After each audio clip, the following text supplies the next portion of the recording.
suppose in Norway, is there much of a bodybuilding culture, Borge, or is it a popular kind of pastime? Yeah, there's definitely a fitness and bodybuilding culture. I haven't been following it for many years, though. I used to coach a lot of fitness and bodybuilders and also competed myself, so I was way more into it back then.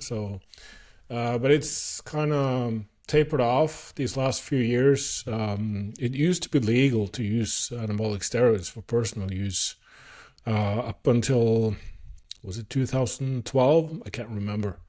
Um, and then after that, since the police started shutting down, the dealers and the users, then it kind of affected the competition as well. Yeah, So it would go from having like 10 to 20 bodybuilders in five different classes to being five bodybuilders total competing in all classes. So it was like a huge drop off. Now it's kind of, I guess, increased a little bit and stabilized, but it's not a huge sport. I think classic bodybuilding and fitness physique is way bigger right now, which is a good development in my opinion. yeah, of course. And what got you into training then? Me, I guess it was action heroes, Arnold and Sylvester Stallone, Rambo movies. Yeah. I saw Lee Haney on the Flex magazine at the newsstand, and that was like just crazy. So I got my first, it was called a Bullworker, which is like this metal kind of thing that you could compress and pull apart with like strings from my father, and just started training on that. And eventually, over time, there was a weightlifting, like small gym, way, way far from my house. So I had to ride my bike for 45 minutes each way to get there, and started training just this crazy training program, Bulgarian burst serious growth, which was like 6 days a week, up to twice per day, which was kind of tough for a beginner, but I got some pretty good gains from it until I just horribly overtrained, and then I got smarter about it. So that was kind of my journey into it. High frequency, high volume, just high everything, and I had to lay down straight on the couch and just recover after every workout for several hours. So it wasn't very sustainable, to put it mildly. Yeah, it's amazing. And all that cycling then afterwards probably ruined your gains then as well. Yeah, All yeah, that yeah. AMPK just flattened you then. Exactly. I suppose that's maybe a good segue into what we kind of want to talk to you about today, because I suppose a lot of people will have a peripheral knowledge of rest pause and drop sets, and I suppose DC training is definitely one of the gateway drugs I had into exercise science, because I was like, there's more to this than just banging your head off a wall like you and I were doing in our teenage years for 3 or 4 hours a day. Hmm. So do you want to like just talk through like how you were maybe introduced to exercise science? How did you get into and maybe how did you suppose approach Myo Reps or rest pause sets from the start? Um, well, my background is in engineering, and I was always reading books. So when I first got into training, I would, read over and over again these series growth Bulgarian burst manuals, and also the other books by Leo Costa. I had this power factor training thing, and I think one of my first books was actually Super Training by Mel Siff, which is very complex, and but one of the most brilliant books, I think, although probably half of it was way off from what we know today, but it was still what opened the door to, because I was always fascinated by complex things, which is probably the reason why I went into engineering in the first place. So advanced math and physics and all that stuff was just very intriguing to me, to try to understand how the world works, and gravitating from machines and computers towards the human body. So I had a really short career in engineering. It was just not very interesting to me. So I was a frequent poster at the HST forums back then as Blade, and also, back in 97, 98, 99, when discussion boards were all where everyone was just discussing and arguing and sharing stuff. And I just had, I guess, a talent for synthesizing a lot of complex and technical information and try to make it practical. So the HST forum was also like high frequency, low volumes. It was like a linear progression model. I think many have already heard of it, at least if you've been in the game for a few years. It's like 2 weeks of 15 reps, 2 weeks of 10 reps, 2 weeks of 5 reps, and 2 weeks of 5 reps with eccentrics or drop sets, depending on the exercise. So it was a very good model, and many people got great gains from it. I guess one of the selling points of HST was that you were supposed to do a strategic deload. So 10 to 14 days of rest to resensitize the muscle. And once you got back to the lighter weights and 15 reps, that should, potentially accelerate your gains and make you go beyond the previous training cycle. I think many just experienced going 2 steps forward and 1, maybe 2 steps back, and kind of repeating their gains, regaining a lot of stuff, and only spending the last couple of weeks of the training cycle actually gaining new ground. So I'm not doing that these days, to put it bluntly. But it was during those days when we just discussed the whole mechanical tension, metabolic stress, Henneman's size principle, muscle activation. A major part of each training cycle was training with reps in reserve. So only the last few workouts, maybe 1 or 2 workouts of each rep cycle, would be training close or to failure. And so that's when I kind of started to try to figure out the whole premise of lighter loads activating the muscle only on the last few reps of a set, whereas the heavier loads, you had high activation from the very first reps, and try to kind of model and understand how motor units and muscle fiber recruitment levels could change according to load, fatigue, and proximity to failure. And so based off of that, my very first Myo Reps model was more like cluster training. So I would just use reps, short sets of 5 reps with a short rest in between. And that was, had some pretty nice gains. But to fit with the HST model, I had to also make it work on lighter loads. And I noticed that doing, sets of 5 reps didn't really work all that well with a 15 rep max or a lighter load, because you were supposed to start at way lighter than 15 rep max for the first part of the training cycle. So looking at the muscle recruitment data, it seemed as if, while on lighter loads, you only reach the highest activation levels in the last maybe 5 reps or so. It was, depending on the exercise and the load and the study, it was like between 4 to 8 reps. So at that point, you were getting into a range where you were actually putting mechanical tension on all muscle fibers, and that was the end goal, right? So I figured, well, why not just get there on the first set and then only rest as long as it takes to regain your ability, like regenerate ATP levels, so that you can extend the set, like stay at that high activation level. So manipulating the fatigue muscle activation relationship to sort of get more bang for the buck. And that was how the model was developed. Now, at the same time, I was seeing the success of dog crap training, or DC training as it's called these days. Better name, obviously. And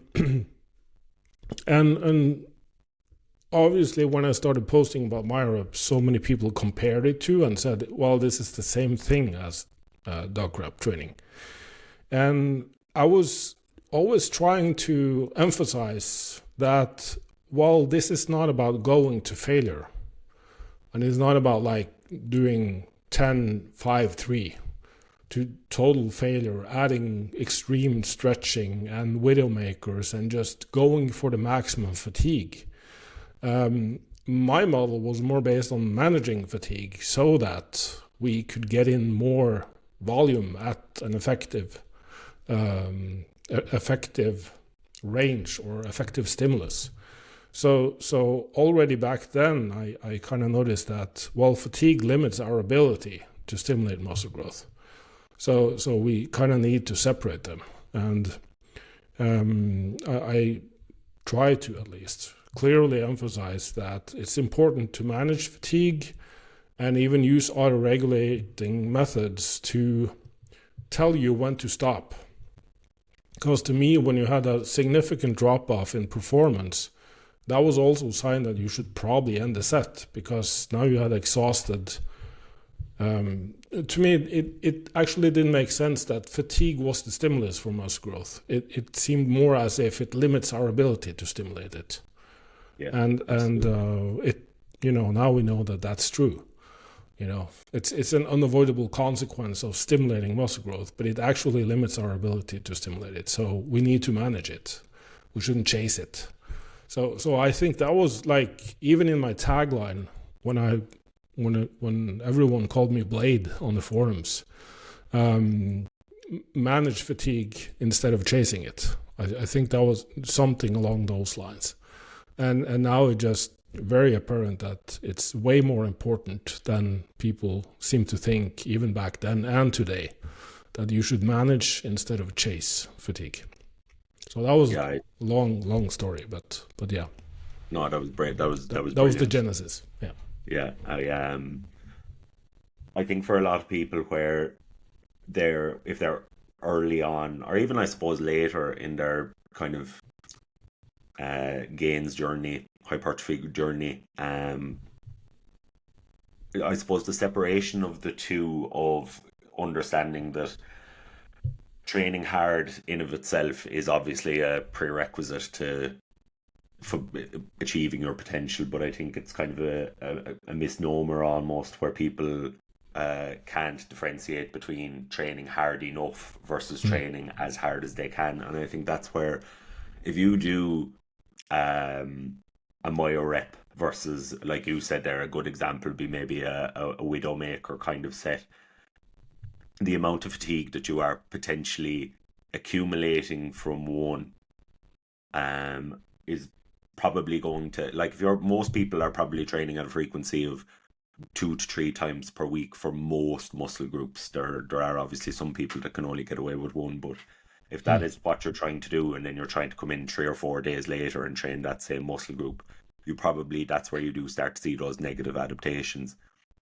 And it's quite hard to say to someone, look, if you're spinning your wheels here with this, there is probably a better way of doing it. But you spoke about kind of auto-regulation within these particular kinds of sets. So what kind of things can people look for when they are looking to auto-regulate through Myo Reps? Well, it's again just the major drop-off in performance, and this is where you kind of need to, like, the art meets the science, where if you're used to training and you kind of know your own limitations and your own recovery rate, then for some individuals, for some muscle groups, and even some exercises, there will be like a major drop-off, even with a longer rest in between sets. So, for instance, for me, chin-ups and shoulder press, and anything overhead. And I think it's that way for many, that just if the rest period is too short, or if you have too many reps in a set, the performance just drops off really sharply. Whereas on some muscle groups, it's almost like you can keep going forever. So for me, when I'm doing lateral raises with dumbbells, I can do like a set of 15, put the weight down, rest for 3 deep breaths, do a set of 5, and then just keep going. 5, 5, 5, 5, 5, 5, 5, almost forever. Whereas on shoulder press, it's like if I do a set of 10, even if I'm resting for 30 seconds, I can now perhaps do a set of 3 and then a set of 2. So it's just like a crazy drop-off. And of course, many variables involved, but from what we know about the fatigue mechanisms, there's like the calcium ion influx into a muscle. So I noticed that on exercises where you stretch the muscle group more, and when you're doing higher reps, and certain muscle groups that are known to be more fast twitch dominant, there is a major drop-off versus the other side of the spectrum where you have more slow twitch muscle fibers, where you're just focusing on the mid-range or contracted position, where you're doing lower rep sets, etc., etc. And to me, that's both indirectly and directly a sign that we can use this auto-regulation mindset to decide or determine when enough is enough. And especially for my reps, I think it's very helpful that to limit fatigue, and if you naturally tend to rest too short, then that will limit the volume you can do and probably should do. So one way, if you see that you consistently only get like 10 reps on the first 3 reps and then 2 reps, well, next time try to rest for longer between sets and see if you get slightly more from that. Just to sort of balance the fatigue stimulating effective reps, total overall volume. And vice versa, if you keep getting 5, 5, 5, 5, 5, I have sort of a rule of thumb that you should probably not do more than 5 mini sets if you want to do another exercise or even set for that muscle group, but usually, try to rest for a shorter period of time or go close to failure. So here is like a very important, because when people try to debate the validity of using rest pause training and the pros and cons of comparing it to traditional sets, there are studies showing that rest pause training is more effective than traditional sets, and you spend less time doing it. And in these populations, it seems as if the very act of doing a rest pause set forces you to train closer to failure. So for them, that's an advantage, because we know that if you're not getting to a certain proximity to failure, then that probably doesn't stimulate all that much muscle growth. If you're staying like more than 5 reps in reserve and even more, and some are subconsciously just holding back too much.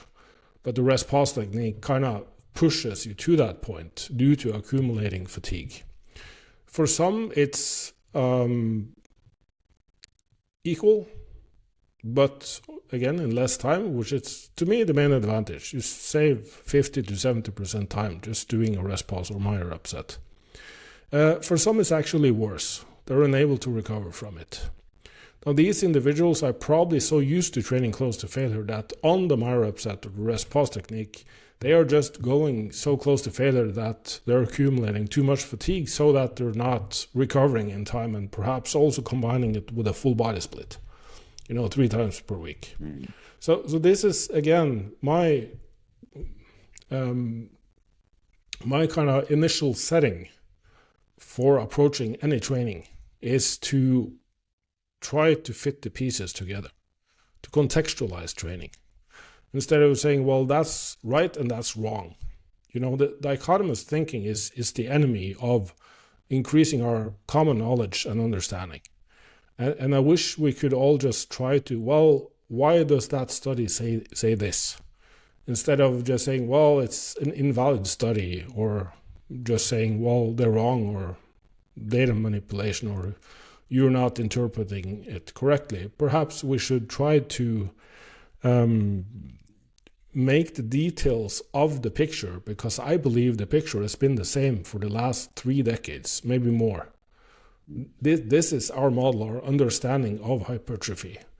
Now we're getting more details, so we can see the picture more clear, and perhaps see that, well, that relationship perhaps wasn't as important as we thought. It's still mechanical tension, It's not hormones, it's not metabolic stress. They're just indirectly, consequences of training in a certain way, probably. And so that's kind of where my evolution as a coach and as a trainer and as an interpreter of the science has ended up these days. The more I learn, the more I see that, well, within context, there's no right or wrong study. It's all about subject demographics, methodology. How was the study designed? What did they measure? How did they measure it? And it kind of all makes sense. When the more knowledge gaps you have, the more aggressive you are on social media, I guess, and shouting and yelling at people and calling them idiots. Yeah. So yeah. Again, I'm rambling here, but. No, not at all. No. Yeah. I think you said kind of intuitively, I suppose, I would have always found quite similar to you. I think you said something that I kind of clicked something in my head about the kind of regional fiber types, because I suppose it's one thing in particular. Obviously, we know maybe hamstrings might be far more fast twitch dominant than maybe so in some muscle groups they will probably be more prone to fatigue than others. So maybe if you do a rest pause set on hamstrings, it could take quite a long you might need quite a long intraset amount of rest to allow for recuperation of that. Whereas within those more oxidative, slow twitch fibers, you probably could get away with those kind of higher rep sets. But what kind of considerations or what kind of exercises or muscle groups have you found people to get really good benefit from implementing Myo Reps? I would say all of them, but what you just touched on there was, there will be limitations in some muscle groups, the cardiovascular limitation. So the more complex lift you're doing, the more muscle groups you're engaging at the same time, the more the cardiovascular system will limit your ability to reach the point of high muscle activation and stay there. So squats and deadlifts are difficult to do Myo Reps on. Anything that keeps the lower back in a static isometric position, so bent rows, and anything that requires a lot of stabilization of weights or dumbbells. So Bulgarian split squats are basically a nightmare. People have cussed me out and hated my guts for prescribing Myo Reps on Bulgarian split squats. And dumbbell bench press and shoulder press, pressing in general with dumbbells, where you need to get them up into position and then put them down and get them up again. It's less conducive to this technique. But so on the other side of the spectrum, we have any sort of isolation exercise. And obviously, like I mentioned previously, overhead pressing and chin-ups, pull-ups tend to be a little harder to get those reps and effective reps or a lot of minutes that's in, probably due to that effect of, I think it's a neural effect that kind of tends to shut down the neural drive and also blood flow to extremities when you lift arms overhead. It's easily demonstrated by if you're sleeping at night and you have your arms like this, then you wake up and they feel like someone else's arm. So it's a neural effect that probably limits your performance. You said something there as well, and I think it's probably maybe a little bit of a wake-up call for some people when I would maybe prescribe Myo Reps or a rest pause set, is the need for the cardiovascular system to be involved. Now, again, this is anecdote, but what I usually see with Myo Reps is that I suppose similar to most things, but we'll see a fairly stark drop off in performance for a couple of weeks in those sets until we get those kind of central and peripheral cardiovascular adaptations. But where where I I suppose to preface this, me and Shane coach a lot of I'm mainly powerlifters. Shane will kind of be a mix of bodybuilding and powerlifting, but I think Myo Reps and their use for powerlifters as a very, very time effective tool to get in some hypertrophy work, but I also think it's a nice backdoor into getting a little bit of conditioning as well if it's done frequently enough. Sure. Particularly, like you said there, Bulgarians, any kind of unilateral leg exercise. I think it does tick quite a lot of boxes. Definitely. Yeah. Yeah, I mean, Mike Tuchscherer, world record powerlifter and coach, he's using Myo Reps extensively in his programs with both himself and his lifter. So that was kind of a, battlefield test of Myo Reps. It's been like a huge advantage over previous programming. And I still have this hunch that Myo Reps is doing something that tends to work really well for advanced lifters. And Matthias Warnbaum studied elite powerlifters and athletes that hadn't seen any major muscle gains in 2 to 3 years with their typical training programming. And Norwegians are known for doing high volumes and frequencies, so we kind of have all of that in place already. And still, once they started doing both occlusion training and rest pause type training and Myo Reps, something triggered and reignited muscle growth. So they started growing muscle and also saw some significant gains in their main lifts after like 2 to 3 months after doing that type of research and study and going through these protocols. So again, even if metabolic stress or occlusion training is just kind of a different way to apply mechanical tension, whatever is going on the cellular level, there is somehow doing stuff to advanced lifters. So we don't know what yet, but I always had a hunch, since that was my observation from training thousands of people over the years, that many really intermediate, advanced and elite lifters got some really significant gains from that. I even saw it in my own training, and I'm in training for 30 years, and I've gone through periods when I'm only doing 5 to 8 reps and even lower, and things tend to get to a certain point where it slows down. Introduce some targeted Myo Reps training, and things just tend to accelerate again. So I don't know. I definitely agree with you there. I was listening to a podcast from Paul Carter and Chris Beardsley recently, and I suppose maybe like you're doing now for me just confirmed a lot of my biases, where in my experience the more advanced lifters do not tolerate volume as well, and I suppose an awful lot of that does come down to the level of recruitment and activation that they can achieve versus someone that's quite untrained, because we know within those early stages of starting resistance training or starting strength training, your overall activation patterns are quite poor relative to someone that's quite advanced. So what we do see, that if you take as someone that's just walked in off the street, never lifted a weight in their life, and then you take, I don't know, like Mike T for example, the same set at the same RP, Mike will accumulate more fatigue as a result of having higher activation patterns across the set.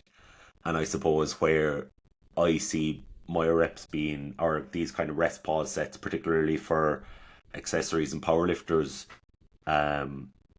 like you said, they're almost like getting it is a novel stimulus, I suppose, particularly for those that haven't done it. So it does tick that box. Mm. And I suppose with that as well, when we Whatever have weak link in the chain is there. exactly, yeah, Probably and so addresses like that. for a lot of powerlifters, I suppose it could be quads, triceps, whatever, but it's definitely a thing where it can be implemented, and I find it doesn't take away from the main lifts as much as traditional sets. And I think that's kind of where, like, you can say to a powerlifter, okay, we're going to start doing these accessories, we're going to push your accessories really hard, but it will affect your main lifts maybe by, we mightn't be able to put a number on it, but it will affect them slightly. So maybe that top set you're going to be hitting on Monday, you mightn't be as fresh for. But I do find with Myo Reps, and particularly like you said there, if we're doing them with high amounts of external stability, with my lifters anyway, I do see an awful lot of benefits from it. I would be really curious to see how kind of like cluster training. I think for I know it's maybe a little bit of a different tangent, but how cluster training for maybe powerlifting will be used a little bit more, I think, maybe in the coming years, because I think the knowledge around its use for hypertrophy is starting to be pretty well known. And even like when people walk into the gym without realizing it, they'll just randomly start doing drop sets or some kind of other sets to further the amount of reps they can get. But I think a lot of the data on cluster sets, or at least we had the guys, I don't know if you know them, but the guys from Data Driven Strength, where they would kind of be big proponents of maybe rather than doing a 2x6, taking that set and flipping it and doing a 6x2, minimizing your inter-rep fatigue, minimizing your inter-set fatigue, and overall you should see better adaptations as a result of minimizing the overall fatigue. And I think that's where I think powerlifters, even in their own strength training prescription, could take a lot of the principles of minimizing fatigue from Myo Reps and apply it to their own strength training. Yeah, definitely agree. I think we can probably say that the last few reps of a set are the most important for hypertrophy, and the first few reps of a set are the most important for strength and powerlifting. So we should probably tune towards each end of that spectrum depending on the goals. Yeah, exactly. And I suppose it's your strength training that you want to cause as little fatigue as possible, but also your hypertrophy, you want to be able to go as close to failure while minimizing fatigue as well. Yeah, but it's the interaction of the two I find really interesting as program considerations for clients. Yeah, because I think, and the more research I see about this, is that the muscle growth process tends to be on the order of 24 to 48 hours. And the elevated protein synthesis that lasts for longer tends to be more oriented towards muscle damage. And that kind of tells us that, well, regardless of the volume or regardless of whatever you're doing, it doesn't seem as if it changes the time span, the duration of the muscle growth processing. And so the more resources directed towards muscle damage, the less frequently you can train a muscle. And that's, from a time perspective at least, the more stimuli you can get in within a certain time frame, it's probably going to be better. So it will be sort of always a trade-off there. Well, you need a certain stimulus to get the adaptations to even be, that process to even be triggered. But at the same time, you're getting fatigue and you're getting low to moderate to even high levels of muscle damage. and the more you have to distribute your resources to damage, the less will probably be available for growth. And so you kind of need to keep in the back of your mind what will induce more fatigue and damage once the stimulus is already there, and try to figure out, both from an exercise selection perspective, the individual's fiber type makeup, and work tolerance, and the way range of motion for an exercise, rep range, stretching a muscle under load, all of these variables kind of begin to form a puzzle that you need to piece together for that individual level, individual lifter. So that's also where I'm at right now. Figure out models and systems so that we can figure out on an individual level what works the best. So kind of maybe from there, like obviously the need for individualization is obviously going to underpin an awful lot of what you do. So what ways would you, or what kind of things are you seeing that'll inform that process from, like obviously you've worked with a massive amount of people in your 3 decades working in the area. Don't think Shane's nearly 30. I'm still in my mid-20s, so you've a hell of a lot more experience than the two of us. So as regards, what kind of informs those steps for you? Mainly progress. I mean, that's the ability to add loads or reps or both is what tells you whether what you're doing is working or not. So progressive overload is not the stimulus for muscle growth.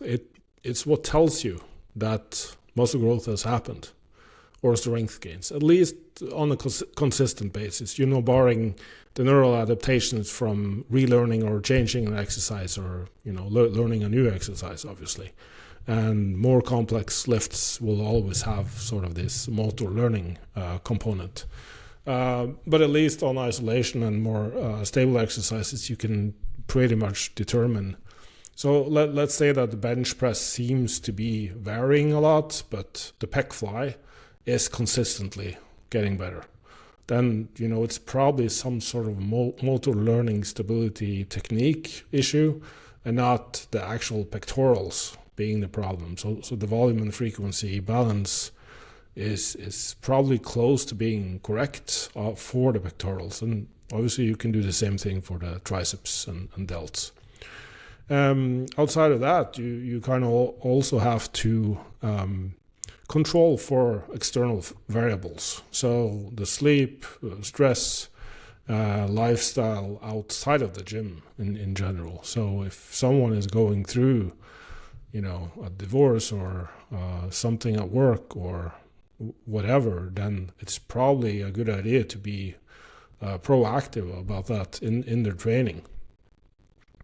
And also the longer you work with someone, the more you can see that whenever something is introduced to the equation, then some just roll with it and get great gains from it, anything you throw at them, whereas some are just easily disturbed or going off track, and there's a huge mental component here.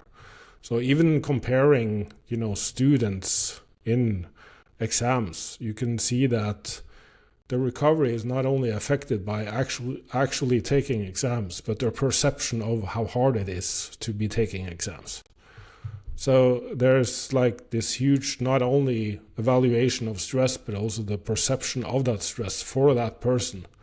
That will determine their recovery rate. And that can be like 2 to 3 times as much recovery just from the perception, because their perception will dictate their hormone response as well. So you can measure the cortisol output for someone that just perceives their life to be difficult, and it's just 10 times the cortisol response of someone that actually has a pretty difficult life, but is just fine with it.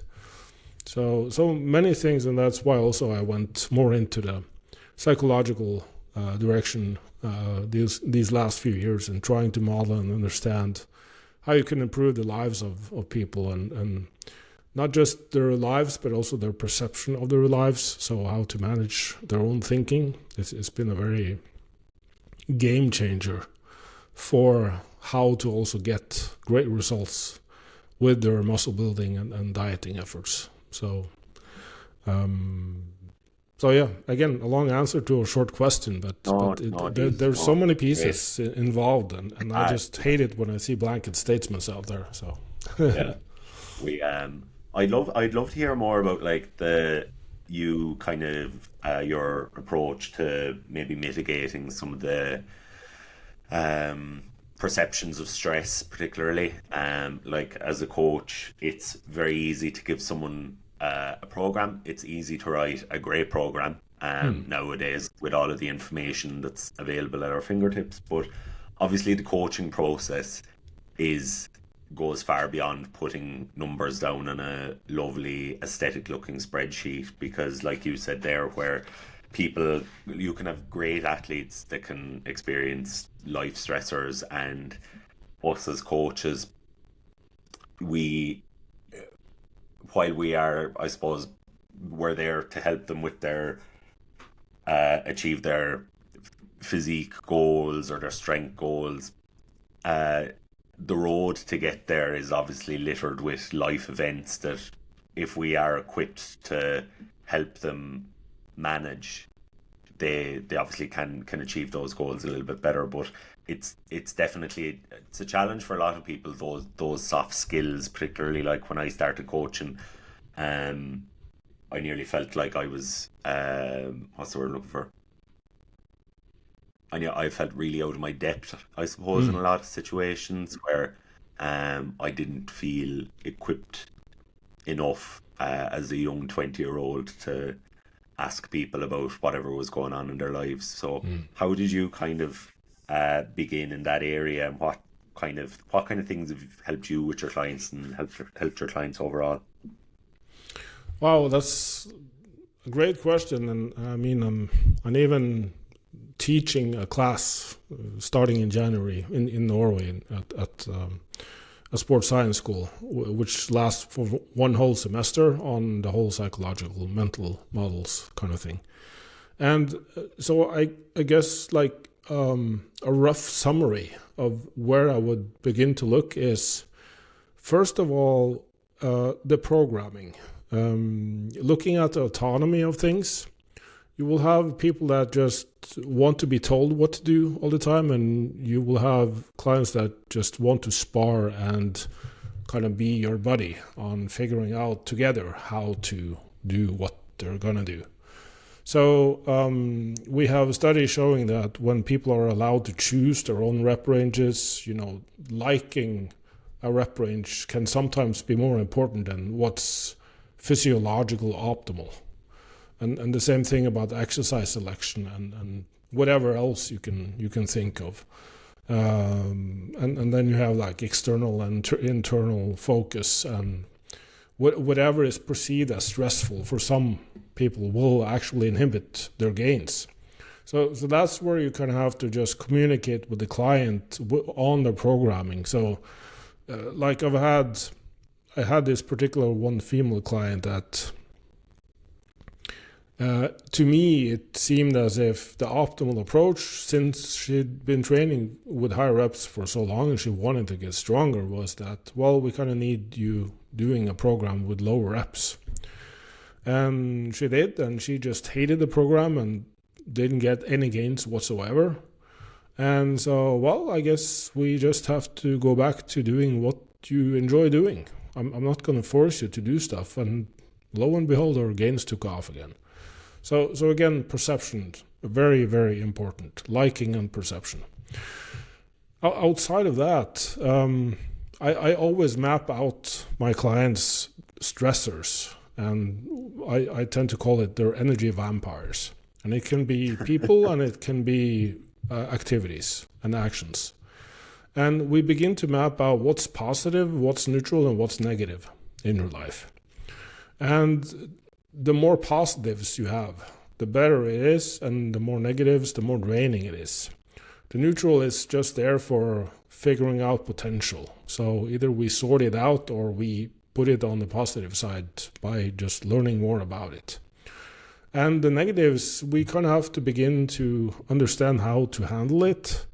Because if it's a dominant part of your life, it's going to affect everything. It's going to affect your mental state, it's going to affect your training results and your physical health. And we can begin to look at what can you control and what are outside of your control. Some people spend so much time trying to control the uncontrollable that it's stressing them the hell out. So we kind of have to agree that, well, stop worrying about that and worry about what you can actually control. Because focusing on that will always be the solution to handling the stuff that you can't control. A major part of stress is your thinking. You know, it's not always reality, because the reality can be the same for two people, yet their thinking is so different that, it's like what Buddha said. If an arrow hits you and pierces your skin, the first pain is the arrow actually hitting you, and the second pain is your perception of that arrow hitting you. So it's not just what happens to us, but it's how we perceive it.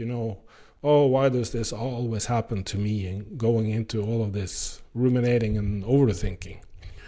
So at that point, we can begin to separate into, I guess, 3 levels of thinking, where different therapeutic modalities sometimes only focus on the content of your thinking, what you're thinking. So cognitive behavioral therapy and many different disciplines, positive psychology, all of that stuff. It's the content, Let's start digging into what you're thinking about. And is it true or not, I guess, stuff like that. What's your past like? And begin to untangle the threads. But the level above that is your strategy, how you think. So here we have like NLP models where we begin to move around stuff in our thoughts and adjust the colors and the sounds and start to kind of play around with the thoughts. And that's when CBT techniques and the content of the thinking is not really helping people. The how you think is more helpful. So that's kind of leveling up. And I tend to see the CBT techniques working for younger people, and the more, like the older you are and the more advanced you are in your psychological development, the more you kind of need to move into more of these higher level thinking concepts. And the very highest level, I would say, is the metacognitive metacognitive model, which is concerned about the fact that you are thinking. So most people are living their life not really realizing that a lot of it is thinking. So we have ways of solving problems which involves just thinking a lot about it. Because we believe that the more we think about a problem, the better solutions we get. And that's really far from the truth, because intuition is clarity of mind. It's when we stop thinking about stuff. We can focus on a problem for a long, long time without actually solving it. And then suddenly we go and do something else and voila, the solution pops up like subconsciously, because we can process 1,000,000 times more information subconsciously than consciously. So some people, you just have to tell them, well, when you start noticing that you're ruminating and becoming OCD about stuff and thinking too much about it, take a break from it. Decide that, I'm going to stop thinking about this right now. And whenever a thought about it pops up, I'm going to say, no, not now. But maybe tonight between 7 and 7:30, I'm going to engage my thinking again about this problem. And the interesting thing about just having that instruction and kind of training your brain, because there are like different parts of your brain. One is really impulsive and looking for danger. and the other part is more about planning and future thinking and being, planning and strategizing. And the more these kind of parts of you, which is basically the amygdala and the prefrontal cortex, the more these can cooperate, the better you will generally be able to deal with stuff. So it's like a mental training kind of model where, well, I'm going to decide to not ruminate and think and threat monitor until certain periods of time. And the interesting thing is when the clock is 7, you're not really as stressed out anymore. And you can clearly see the solution much better than just spending all day ruminating and thinking about it. So I guess from a really rough kind of perspective, I tend to work with a client's value system, their goals, their process in achieving their goals, like the strategies for thinking. And also I find that identity-based change is really effective, where we have mirror neurons in our brain that are just extremely capable of understanding how others think. So we can even imagine being, if I was the world's best powerlifter, how would I approach this problem? How would I approach this system?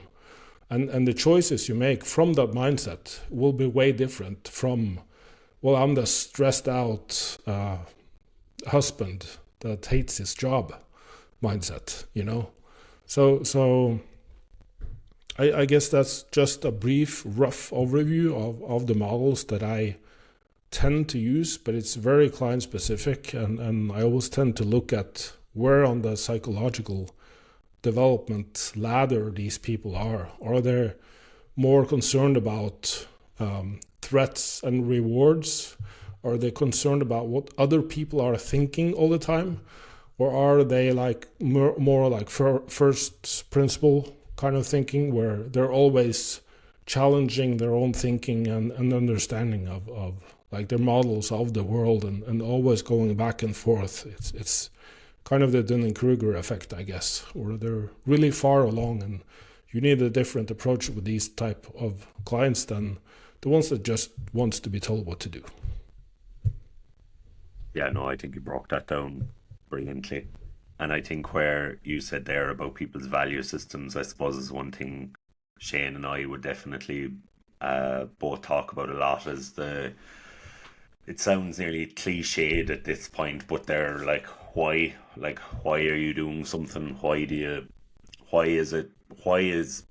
is squatting 300 kilos to you? What is getting down to single digit body fat? Because and Shane put this very well there recently, where if you achieve this, or if you do something that's really, really hard, and your value system isn't aligned to do something really, really hard, you'll probably pack it in halfway through, or pack it in when things get hard, and then you'll that kind of discontentment, or even a sense of resentment could come into play. So I think the value system is very, very important. I think it's kind of interesting as well where you said about the CBT, because I think a lot of people probably would benefit from some CBT in some capacity, because I think an awful lot of us, particularly in our realm of physique sports and strength sports,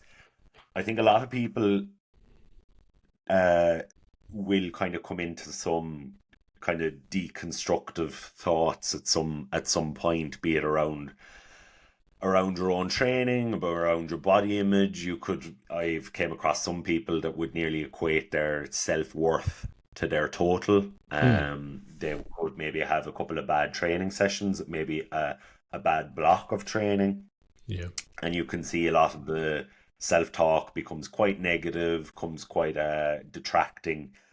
And I think even like, it's not to say that they're suffering from bad mental health, because when I say to some people, oh look, would you have a look at some CBT, and maybe you could send you some resources, they go like, oh no, I'm not depressed, Yeah, yeah. I'm not angry, I don't have anxiety. And it's like, no, it's like you said there, where it's really hard to, like, in if your goals are extreme, and like for a lot of people it's like, okay, for you, or for in the greater sphere of powerlifters, maybe a 270 kilo deadlift is not esoteric. It's not at that the upper echelons of the sport, but maybe for you and your genetics and your lifestyle, it is. Mm. So I think where you'd be trying to say to someone, if we for you, you will probably have to live an optimal lifestyle, have really, really good approach to training, really, really good mindset for years to achieve that goal.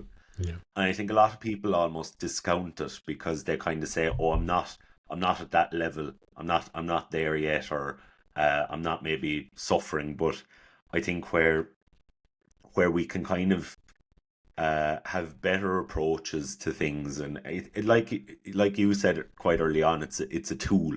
Yeah. It's a tool in the toolbox. And if it's something that can, it mightn't have a massive net impact on someone's quality of life, but it can have more positive thought processes around training.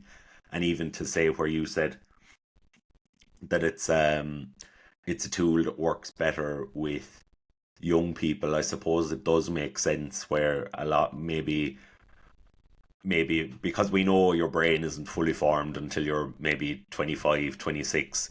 Mm. It does maybe make sense that a lot of people maybe aren't even aware of the thought processes they're experiencing and why they're thinking what they're thinking. And I think you Right. said there, the why is massively important, because if you're coming out of a training session, and maybe this is a bit extreme, but I know it does happen for some people, they miss a lift and they go, I'm not doing the competition. Yeah.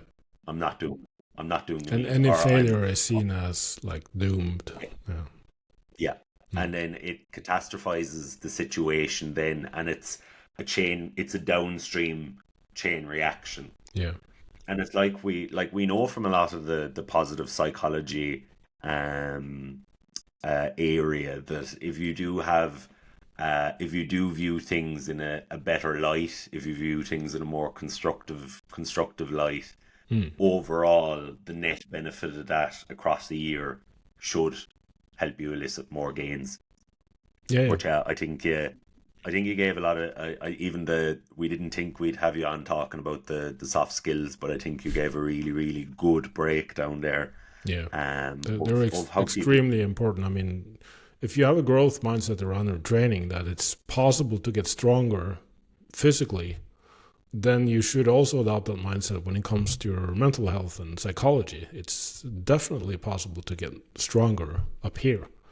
So you have to approach your brain the same way you approach your body, because yeah, it's, the head is attached to your body, so it's like the central yeah, governor of everything. So you definitely need to be working on that as well. yeah. And I do think for a lot of younger athletes, I suppose, particularly, like, I coach a lot of junior athletes, and it's definitely something you try to instill in them. And I suppose when you're dealing with maybe 19 to or 18 to 23 year olds, it's not something that they'll maybe see yet. But as you said, like where when we do kind of get a little bit older, we do maybe have an awareness of our own thoughts, or at least you develop somewhat of an awareness. Mm. But it is quite a hard line to cross, I think, for some coaches to say, because I think even with some clients it does nearly catch them a little bit off guard, where you might say, you might talk to them about their thinking, or maybe in their check-in they're telling you, oh, I hated that this happened, and Mm. it's really after upsetting me. And I think as a coach, if someone, like you said earlier, where there's different people want different types of things from their coaches, and some people like to feel heavily involved, and the program nearly becomes co-designed, which is kind of in some cases an ideal scenario. In other cases, It can be a hindrance depending on the person, but there are some people that do only expect you to fill in the spreadsheet, give me some numbers, and I'll talk to you next Sunday. Yeah. But crossing that bridge is definitely it is a hard one to kind of broach. Definitely, yeah. I think we've kind of gone through a lot of the things we wanted to go through. Shane, was there anything that you kind of wanted to cover with Borge? I suppose this is the first time I spoke on the podcast. No, not really. Like I did have something I was going to mention while we were speaking about the Myo Reps, but I think we pretty much covered everything. Like the kind of main things I was going to touch on in regards to like Myo Reps being not only something to it is essentially a fatigue managing tool if you're using it for like powerlifting, because when you consider somebody who's very advanced in their training age and they're competing in a sport like powerlifting, they're already using it like heavy loads very frequently across the week. So having a tool in there which is going to be utilized towards like maybe a goal like building muscle, but also going to be used to potentially increase your adherence towards accessory based exercises as well as managing fatigue overall. Because like sometimes towards the end of a powerlifting training session, like powerlifters can essentially switch off because doing like 3 to 4 straight sets of tricep extensions can just be a little bit mind numbing. And then as well, maybe because they're doing these straight sets now as well, they're using heavier loads, but using something like Myo Reps, if you just say, right, you have this one Myo Rep set of tricep extensions, they're probably going to buy into it a little bit more and actually push themselves. Yeah. So that was like just one thing. And then just towards the end, when you were talking about essentially like your thinking self and your observing self, because like I don't know if you're listening to the podcast, check out Robert Sapolsky's book on why zebras don't get ulcers. It's talking all about kind of stress. Yeah. And one thing he mentions in it is like how in previous like decades and centuries, most of the humans' stressors were related to like actual survival like issues, whereas like now it's more so like our thoughts about the future, like us feeling embarrassed. Yeah. What's that other person thinking of me? And that's only amplified by the likes of like social media, for example.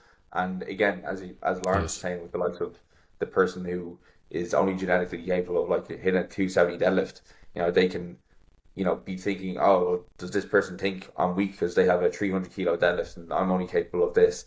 And that again is something to like try to help coach people with, because that does again reflect on their psychological stress. If they're just thinking, oh, like this is all I'm good for, blah blah blah blah, but they're not actually taking a little bit of a step back to like actually observe those thoughts and look at that in reflection of like what they've achieved to date. Like it can just be a stressor to people. So yeah, I'm kind of. It's the level of zoom, I think. Just to comment on that, it's the level of zooming in on and zooming out. So it's like with perfectionists, they're happy with something until they zoom in more and see that, wow, it's not as perfect as I thought. And the same thing with progress. Well, if you just compare a workout to the previous one, and then perhaps it was a worse workout than last time, and now suddenly I feel bad. But if you zoom out to the monthly level, wow, it's been trending upwards. So it's great anyway. But if you zoom further out and start comparing to others, and again, social media allows us to compare us to the rest of the world these days. Whereas previously it was maybe just the strongest guy in the gym. Now suddenly you feel like the weakest asshole ever born, So it's the level of zoom and how narrow or wide your attention is. And understanding this, having awareness of these mechanisms. Because we all have the same thoughts. That's the fact. But we claim them as our own thoughts. We all have thinking around not being good enough, or not being strong enough, or not being lean enough, or whatever. We all have them. But to that person, the more inside their own head they are, the more they are claiming that thought as their own thought and no one else's. And to them, that seems as if it's almost their entire existence. and it can sort of pump up their cortisol levels and stress levels to a level where they think that this is something you have to figure out and deal with right now. But if you can make them understand that, no, it's just your thinking. You don't have to solve all of your thinking. You can just perceive it as thought instead of reality. Then that sort of disconnects you from it. And that's what, mindful practices are all about anyway. So they're all looking at the same kind of combination of physical and mental, and trying to figure out how to operate this machinery, to the best of our abilities, I guess. Yeah, no, that was go ahead, Shane. I was gonna say the human brain is probably the most complex piece of machinery you'll ever have to work on. Yeah, for sure. What kind of engineering did you work in? Computer and telecommunications. So I worked with 3G telephones, and this was, back in 2000, 2001, and I didn't spend much of my career doing that for obvious reasons. I just found this way more fascinating.